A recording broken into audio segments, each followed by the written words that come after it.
우리나라 클래식 음악계의 명사들을 모시고 음악 이야기를 나누는 수요 초대석. 오늘 초대 손님은 우리나라 클래식 음악의 대중화를 위해서 또 더 많은 사람들이 문화예술 공연을 즐길 수 있는 다양한 방법을 모색해온 예술 경영가입니다. 상명대학교 예술대학 문화예술 경영 전공 이동수 교수님 모셨습니다. 안녕하십니까? 네, 안녕하세요. 반갑습니다. 목소리로 벌써 뭔가 압도가 됩니다. 들어오는 순간 네. 에너지를 느꼈습니다. 바쁘실 텐데 이렇게 와주셔서 감사합니다. 별 말씀을요. 이렇게 불러주셔가지고 정말 감사드리고 또 네. 여기 또 보이는 라디오 맞습니다. 예, 그러더라고요. 그래서 오늘 청취자 여러분들께도 잘 부탁드린다는 말씀 드리고 싶습니다. 오늘 뭔가 범상치 않습니다. 느낌이. 자, 요즘 근황 좀 소개해 주십시오. 네, 학교에서 네. 후학을 열심히 가르치고 있고요. 그리고 대외적으로는 공공기관 컨설팅, 네. 예, 그리고 뭐 여기저기 심사 좀 많이 다니고 있고요. 네.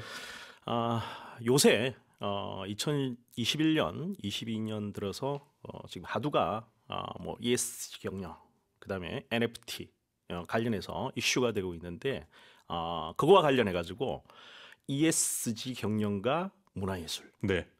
문화예술과 NFT라는 주제로 연구와 특강 강의를 이어나가고 있습니다. 이렇게 바쁘신 와중에서도 나와주시니 아주 기쁘게 생각하고 있습니다. 자세한 이야기를 나누기 앞서서 예술경영가 이동수 교수님을 간단히 소개해드리겠습니다. 문화예술 분야의 발전과 상생을 위해 다양한 시도와 활발한 활동을 하고 있는 예술경영가 이동수 교수는 2021년부터 상명대학교 예술대학 문화예술경영 전공교수, 대학원 글로벌 문화 콘텐츠학과 교수와 문화정책연구소장으로 재직 중입니다. 최근에는 문화예술과 기술융합 분야, 방금 말씀하신 ESG 경영 전략 등에 관심을 가지고 활발한 연구 활동을 펼쳐나가고 있습니다. 오늘은 예술 경영가 상명대학교 이동수 교수 모시고 음악과 인생 이야기를 나누겠습니다. 방송 들으면서 질문이나 방송 소감 그리고 응원 문자 많이 보내주세요. 문자 번호는 샵1045, 짧은 문자 50원, 긴 문자는 100원의 정보 용료가 부과됩니다. EBS 라디오포의 반디로는 무료 문자 보내실 수 있습니다. 교수님, 네. 예술 경영하면 네. 아직 낯설게 생각하시는 분들이 있을 겁니다. 예술 경영이 뭔가요?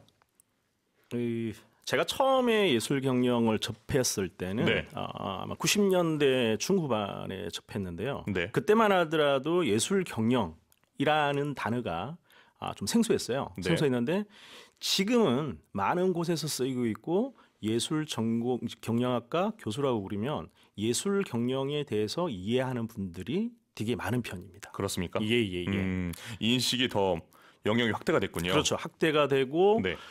관심을 많이 가지고 있죠. 네. 그리고 요 근래 보면은 그 강영문화재단, 네. 기초문화재단들이 생겨나고 있기 때문에 거기에서 이제 일하는 인력들이 다 저희 과를 전공한 인력들이 대부분 많이 포진되어 있는 것으로 알고 있습니다.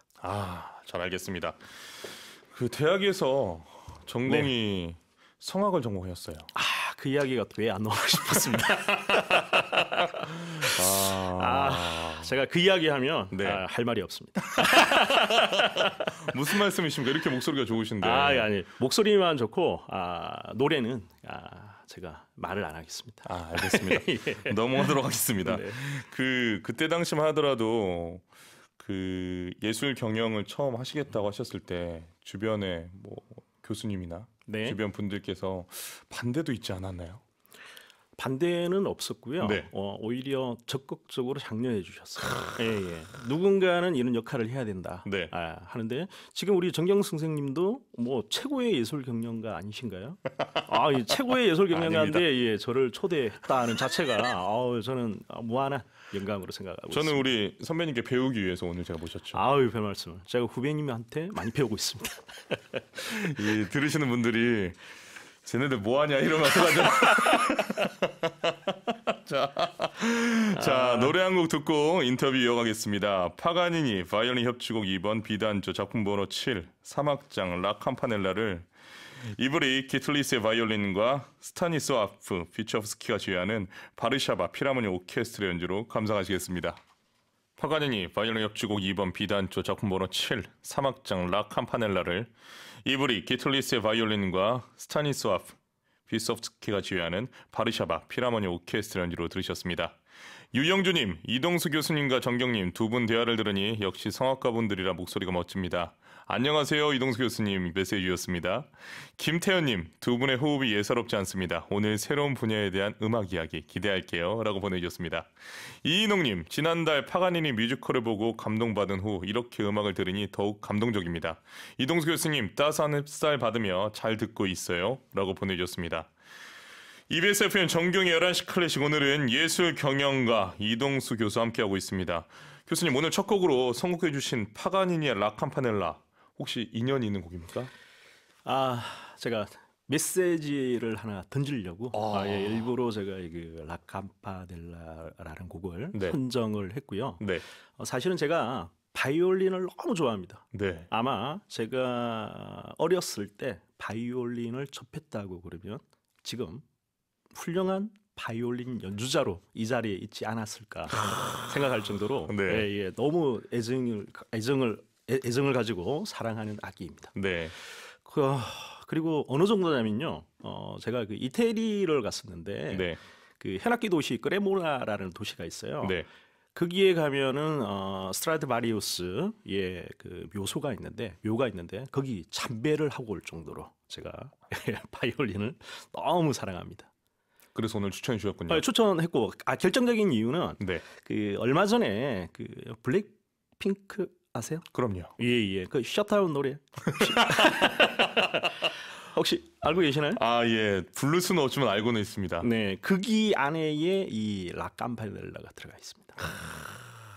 그래서 저는 그 클래식을 정의하는 데 있어서 가지고 새롭게 현대적 관점에서 정의해 볼 필요가 있다고 생각을 해요. 우리가 1980년대의 클래식, 2000년대의 클래식, 2010년대의 클래식, 그다음에 올해가 2022년도죠. 네. 올해 2022년도의 클래식에 대한 정의가 필요하다고 생각합니다. 그래서 이 프로그램에서도 정경의 11시 클래식이라는 프로그램에서도 클래식을 현대적 관점에서 재해석한 이런 블랙핑크의 셧다운도 좀 틀어주시고 저희가 좋지 않을까 싶습니다. 뮤지컬과 재즈도 잘 틀고 있습니다. 그래요? 네. 그러면 이게 힙합 음악 블랙핑크는 아직까지 시도를 안 해보셨죠? 힙합은 아직 저희가 시도를 안 해봤습니다. 근데 한번 들어보시면은 네. 정말 절묘한 조화. 정말 파가니니의 라 campanell를 현대적 관점에서 지금 알파 세대, MZ 세대들의 관점에서 정말 잘 해석을 한 것 같아요. 그래서 저도 한 몇 번을 듣고 왔거든요. 듣고 네. 왔는데 야, 이거구나. 제가 아시는 분이 그 한국 무용을 하신 분이 계신데 네. 이분이 한국 무용에 대해서 정의를 하시더라고요. 한국 무용은 지금 젊은 청년들이 추는 춤이 한국 무용이다.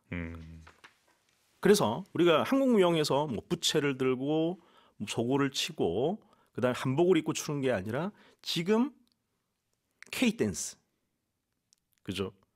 K 댄스가 우리나라의 한국 무용이다. 클래식도 지금 청년들이 향유하는 게 지금 현재의 클래식이지 않을까 싶습니다. 알겠습니다. 그럼 나아가서 지금 말씀하신 부분에 있어서 다시 한번 질문해 보겠습니다. 그렇다면 대중문화와 클래식의 차이점은 뭔가요? 저는 그 경계가 모호해진다고 생각합니다. 지금은 네. 예전에 대중문화와 클래식을 양분해 놓고 봤는데 네. 지금은 시대가 극단적으로 가는 게 아니라 서로 모호한 관계, 서로 힘이 되는 관계, 서로 조화를 이루는 관계, 네. 서로 커뮤니케이션을 하는 관계라고 생각을 하고 있습니다. 그러면 지금 대학에 계시니까 대학에서도 기초예술 학문과 포스트 모던이 지금 나눠져 있잖아요. 네. 결과적으로 합쳐져야 된다고 생각하시나요? 그렇죠. 합쳐져야지 새로운 또 뭔가가 나오겠죠. 네. 예. 알겠습니다. 오늘 아주 흥미진진한데요. 그렇다면 그 이동수가 생각하는 예술 경영이란 무엇일까요? 저희 공식 질문입니다. 공식 질문이신가요? 네.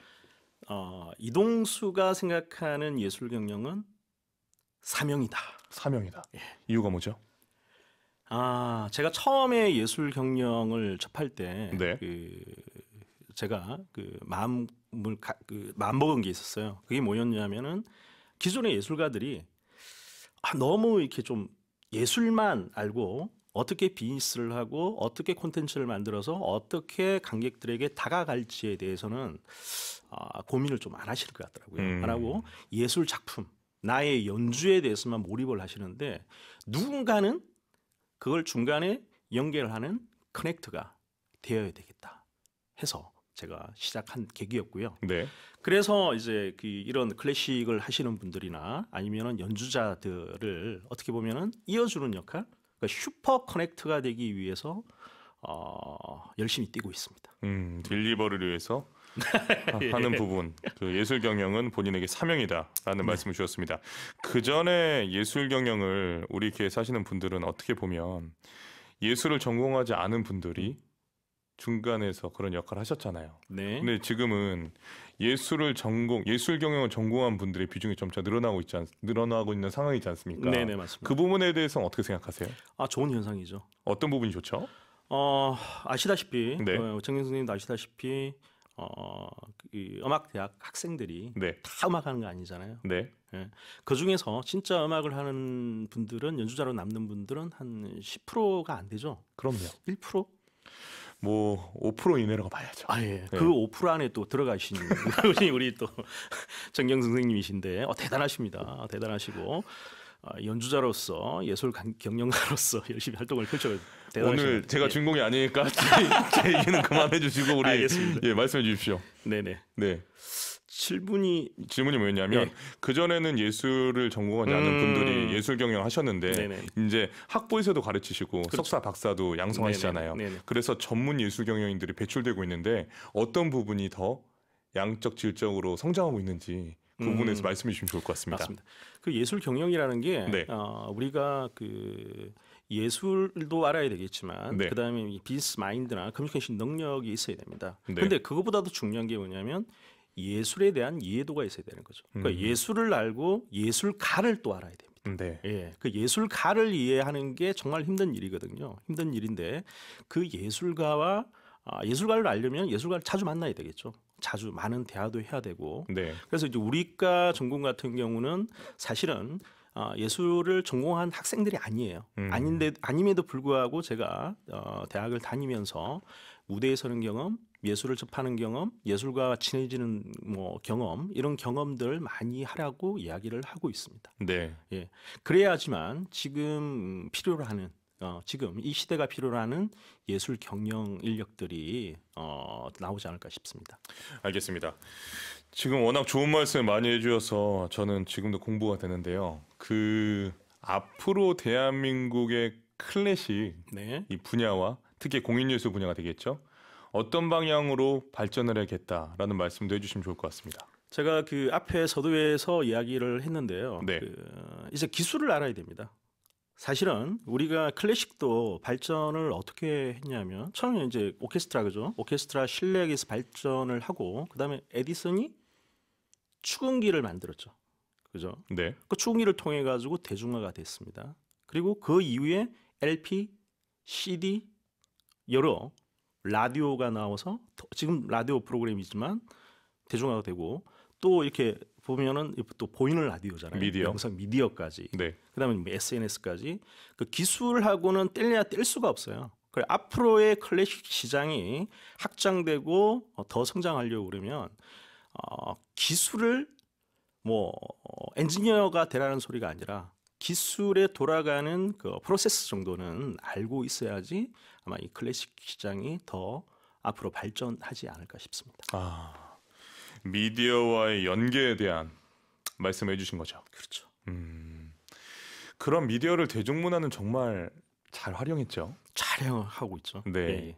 지금의 K-팝이 일어난 부분에 물론 콘텐츠의 질적인 성장도 있었겠지만 그런 대중문화와 이 미디어의 접점은 정말 대단하지 않습니까? 그걸 찾는 사람이 어떻게 보면 상업적으로 대단한 부를 누릴 수 있는 사람이죠. 예를 들어서 그 보네이즈라고 있습니다. 네. 그 보네이즈가 지금으로부터 한 100년 전에 그 미디어, 그때의 미디어, 신문이라는 미디어를 이용을 해서 엄청난 큰 부를 누렸거든요. 네. 그리고 아마 그 뉴욕의 펜타하우스에서 100세 넘어까지 사셨어요. 그때까지 일을 하셨다고 그러더라고요. 그래서 그분이 성공할 수 있었던 게 뭐냐면은 그 시대에 가장 그 앞서 나가는 미디어 플러스 기술을, 지금은 이제 기술까지 들어가야 됩니다. 그게 아까 제가 뭐 소도엠의 NFT 이야기를 했듯이 그런 것들을 먼저 알고 나아가는 사람이 아마 시장을 선도하지 않을까 싶습니다. 알겠습니다. 솔직히 저는 음악을 듣지 않고 더 이야기를 나누고 싶은데 저희가 음악 프로그램이라 또 추천해 주신 음악 하나 듣도록 하겠습니다. 이번에는 마르첼로의 오보에 협주곡 D단조를 하인츠 홀리거의 오보에와 이무지치의 연주로 들려드리겠습니다. 마르첼로의 오보에 협주곡 D단조를 하인츠 홀리거의 오보에와 이무지치 연주로 들었습니다. 김숙희님, 이동수 교수님 역시 예술 경영가이십니다. 폭넓은 지식으로 대중문화를 접할 수 있도록 이해가 빠르게 되네요. 라고 보내주셨습니다. 김필서님, 누군가 연결하는 슈퍼 커넥터가 있어서 저희가 예술을 더 쉽게 접할 수 있다는 생각이 드네요. 김미경님, 드라마나 영화에서도 배경음악으로 더 많이 활용됐으면 좋겠어요. 최근 영화 헤어진 결심에서 말러 교향곡이 나온 것처럼요. 라고 보내주셨습니다. 교수님, 네. 제가 우리 게시판을 보면서 방송하고 있는데 아주 재밌는 또 네. 문자가 올라왔습니다. 지금 우리 작가님이 골라주신 거는 그 교수님의 말씀에 이제 반한 분들인 거고, 예. 약간 또 살짝 공격적인 메시지가 있어서 이런 거 정말 좋아합니다. 그렇죠. 예. 좋아하실 것 같아서 제가 좀 말씀드립니다. 그 고전과 현대 공존 좋은 발상이라고 생각은 들지만 그래도 고전은 고전 아닐까요? 저희 생각입니다라고 보내주셨는데 어떻게 생각하십니까? 맞습니다. 고전은 고전입니다. 예, 고전은 고전이고 고전을 이해해야지만 이걸 현대적으로 재해석을 할 수 있는 거지. 고전을 모르고 어떻게 현대가 나오나요? 네. 알아야 되는 거예요. 알아야 되는 거고 고전을 이해한 사람만이 현대적으로 재해석할 수 있다라고 정의를 하고 싶습니다. 그러니까 제가 보기에는 아까 말씀하신 거에 이렇게 오해하실 수도 있을 것 같아요. 고전을 버리고 현대 트렌드를 맞춰가야 되는 거 아니냐라고 생각하셔서 이렇게 쓴 것 같은데 지금 교수님 말씀은 고전은 고전대로 있고 현대 트렌드 맞춰져 있는 중간 단계도 있고 맞습니다. 대중문화도 있고 이 세 가지 단계를 말씀하신 거죠. 그렇죠. 앞으로도 있고 미래도 있고. 근데 정리를 잘 해드린 겁니까? 잘하고 우리가 과거 현재 미래가 있는데 그죠? 예, 그거는 당연한 거죠. 고전을 모르면은 절대 우리가 인문학이 기본이 되듯이 고전 클래식을 모르면 안 돼요. 알고 정확하게 이해를 하고 나서 해야 되는데 그냥 그 클래식의 무늬만 가지고 사용하는 사람들이 있어요. 그랬을 때는 안 된다는 거죠. 안 되는 거고 철저하게 고전을 이해를 하고 클래식을 이해하고 현대적으로 재해석한 것은 현대의 클래식이다라고 이야기를 들을 수 있습니다. 좋습니다. 방금 우리 이기용님 애청자께서 보내주신 메시지로 인해서 저희가 뜨겁게 토론할 수 있었습니다. 더 질문을 이어가겠습니다. 아시다시피 우리나라 클래식 그 인구, 아티스트의 인구가 세계적으로 그렇게 많지 않음에도 불구하고 대단한 성과를 거두고 있잖아요. 그렇죠. 그거에 비해서 그러니까 우리나라는 어떻게 보면 언론에서 조명한 아티스트를 보러 공연에 가는데 바로 옆에 일본만 보더라도 아티스트를 보러 가는 것보다는 작곡가의 프로그램 뭘 보러 가서 매진이 되는 그런 사례들을 언론을 통해서 보고 있어요. 우리가 그 부분에 대해서는 생각할 부분이라고 생각이 드는데 교수님의 예술 경영학적인 입장에서의 생각이 궁금합니다. 앞으로의 클래식에 대한민국 이 지금 훌륭한 아티스트를 보유하고 있는 이런 상황에서 어떤 방향으로 발전이 되어야 고전과 전통을 이으면서 현대 트렌디적인 이런 상황이 될 수 있을지 여쭤보겠습니다. 제가 지금 몇 번을 이야기를 했는데요. 제가 그 기술 이야기를 했죠. 테크놀로지. 테크놀로지 기술을 했는데 이 기술에서 지금 콘텐츠의 확산을 가장 많이 가져올 수 있는 게 NFT입니다. NFT인데 벌써 공연에서도 NFT가 적용이 되고 있고요. 설레로 얼마 전에 몇 개월 전입니다. 몇 개월 전에 클래식하고는 상관없지만 그 인디밴드 대중음악 가수예요. 가수인데 이분이 NFT를 활용해서 공연을 했어요. 공연을 했는데 이분의 팬들보다 어디서 많이 오는지 아세요? 3분의 2가 우리나라 대기업 전략 팀장 임원들 대표들이 와가지고 그 공연을 봤다고 하더라고요. 이유가 뭡니까? 그만큼 지금 하두가 NFT예요. 이 NFT는 클래식 시장도 마찬가지. 클래식의 콘텐츠를 확장시킬 수 있는 하나의 핵심 기술, 핵심이라고 저는 생각하고 있습니다. 그러니까 구체적으로 좀 말씀해 주십시오. NFT에 대한 이야기는 저희가 워낙 많이 들었지만 네네네네. 이게 실질적으로 적용되는 것과 이해하는 것에서는 저희가 쉽지 않거든요. 이게 예를 들어서 정경을 가지고 NFT를 오페라마를 한다. 저는 자신 있죠. 아니, 그러니까 구체적으로 좀 이해를 할 수 있게끔 우리 네네. 시청자, 청취자분들, 왜냐하면 저는 진행자로서 주문하는 겁니다. 예, 아마 얼마 전에 원숭이 아시죠? 원숭이요? 예. 원숭이. 얼마 전에 원숭이가 어떤 원숭이일까요? 작년에 이제 화두가 됐던 우리가 민팅을 네네네. 해서 네네네. 만 개의 이제 원숭이가 다 완판되고 네. 그다음에 최고가는 막 우리 돈으로 한 사람 60배드까지 갔던 네. 처음에 이제 민팅할 때는 한 28만 원 뭐 정도였는데 거의 한 6,000% 뭐 이상 되죠. 그런 것들이 뭐냐면은 그 홀더들에게 혜택을 줬다라는 거예요. 예를 들어서 우리가 정경 선생님의 오페라마라는 콘텐츠가 있죠. 네. 그 콘텐츠를 이용하는 홀드 회원들에게 무한한 혜택. 그다음에 홀드들이 또 그 콘텐츠를 활용해서 제 콘텐츠를 생산할 수 있는. 자기들이 이 콘텐츠를 이용해 가지고 뭐 돈을 벌 수 있는 아니면 뭐 다른 것들 혜택을 받을 수 있는 것을 계속 꾸준히 제공해 줬을 때 그 콘텐츠는 엄청난 확장을 하게 되는 거죠. 예. 판매에서 끝나는 것이 아니라 아니죠. 홀더들이 그 네. 부분을 가지고 비즈니스로 연결시킬 수 있는 장을 마련해 줬을 때 그렇죠. 그 부분의 시장이 커진다라고 이해하면 되겠습니까? 네네네. 알겠습니다. EBS FM 정의의 11시 클래식, 오늘은 예술경영가 이동수 교수 함께하고 있습니다. 우리 청취자 시청자 여러분들이 되게 흥미롭게 오늘 보실 것 같아요. 왜냐하면 항상 이 플레이어, 네. 아티스트 분들만 나오셔서 실현도 하시고 그거에 대한 작품 설명과 뭐 유학 이야기 또 곡 이야기 이런 걸 나누다가 오늘은 갑자기 막 ESG, NFT, 예술 경영 아주 되게 신선하지 않을까 생각이 듭니다. 저희가 교육방송 공사기 때문에 네. 이 부분도 질문을 꼭 해야 되겠는데요. 네. 앞으로 우리나라 문화예술계를 이끌어갈 예술 경영가를 꿈꾸는 학생들이 많이 있다고 생각이 듭니다. 네네네. 그 현실적인 이야기를 합쳐서 예술 경영가가 되기 위해서는 이러이러한 부분을 준비하고 발전시켜야 한다라는 부분을 말씀해 주시면 좋을 것 같습니다. 모든 학문이 마찬가지겠지만요. 다양한 경험이 필요합니다. 익스피런스. 예. 우리가 예술 경영을 한다고 해서 네. 예술 경영의 커리큘럼에 있는 학문만 공부해서는 안 되고요. 네. 거시적 관점에서 거시적 분석을 할 줄 알아야 됩니다. 예를 들어서 네. 폴리티컬 정치적, 그다음에 사회 문화적, 그다음에 뭐 환경, 에코 요즘에 관련돼 있죠. 그다음에 여타의 이제 사회 환경을 분석한 후에 자기의 학문하고 적용을 시켜서 어떻게 해야 될지를 결정을 하고 전략적으로 나아가야 되겠죠. 그래서 자기 학문만 추구해서는 절대 안 되고 이 예술 경영이라는 학문 자체가 많은 것을 아우르는 그걸 통해서 아까 제가 슈퍼 커넥트라고 그랬는데 네. 연결을 잘해야 됩니다. 어떻게 연결을 해서 어떤 결과물을 만들어내느냐가 중요한 거거든요. 그러려고 그러면 많이 알아야 되겠죠. 제가 NFT를 모르고 어떻게 이런 이야기를 하겠습니까? 알기 위해서 꾸준히 공부를 하는 거고. 그래서 다른 뭐 학문이나 다른 분야 그건 모르잖아요, 당연히 제 전공이 아니면. 그럼에도 불구하고 예술 경영을 하는 사람들은 모든 분야에 대해서 다박한 지식을 가지고 있어야 된다라고 정의하고 싶습니다. 본인의 전공 이외에도 다른 분야에 대한 이해도가 높아야 네. 슈퍼 커넥터가 될 수 있다. 당연하죠. 예술 경영가 될 수 있다라고 예. 말씀해 주신 것 같습니다.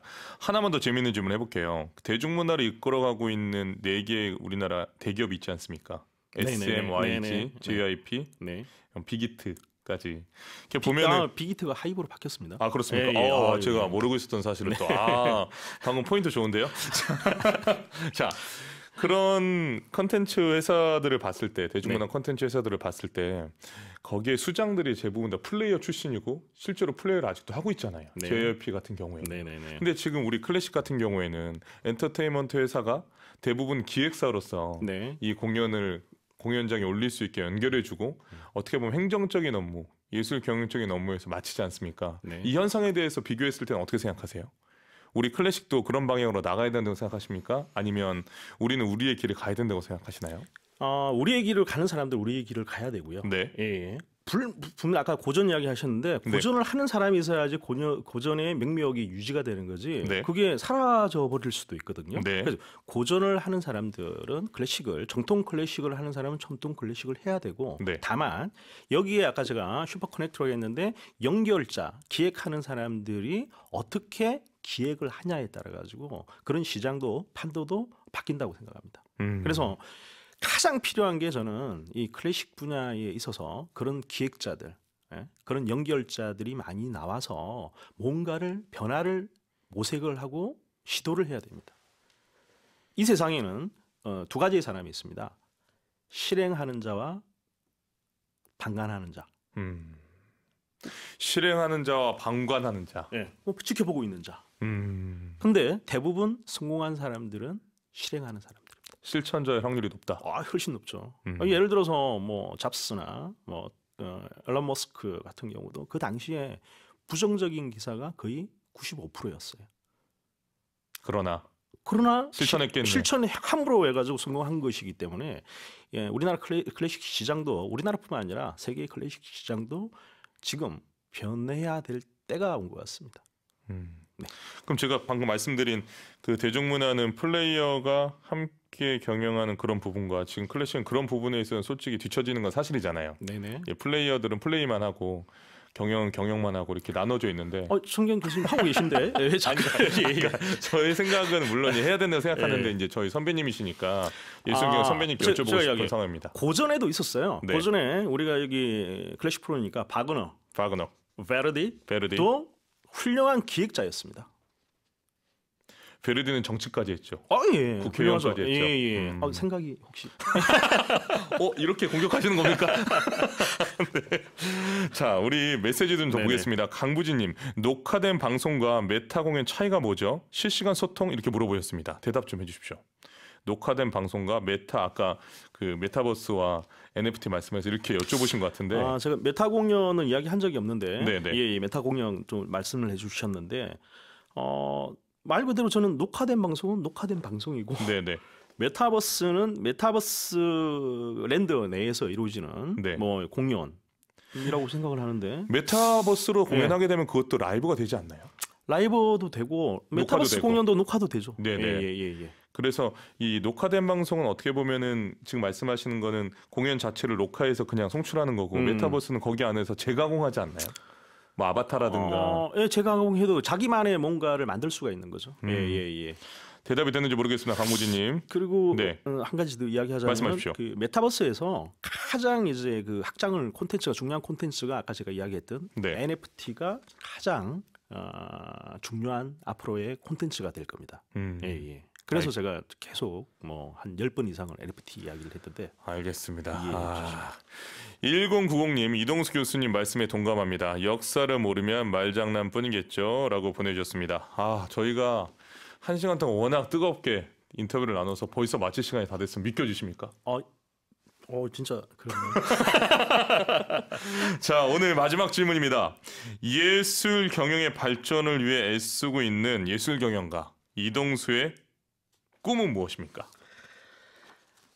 제가 뭐 이게 클래식 방송에 출연해서가 아니라 정말 저는 처음에 예술 경영을 시작할 때 음악가들, 그러니까 특히 클래식 시장의 대중화, 클래식 시장을 지금 현재와 어떻게 연결하면 좋을까에서 고민을 하고 시작을 했었거든요. 그래서 앞으로의 꿈도 우리나라뿐만 아니라 전 세계 클래식 시장이 어떻게 성장하고 어떻게 변화해야 될지에 대해 가지고 컨설팅하고 이야기해 줄 수 있는 그런 사람으로 성장을 하고 싶습니다.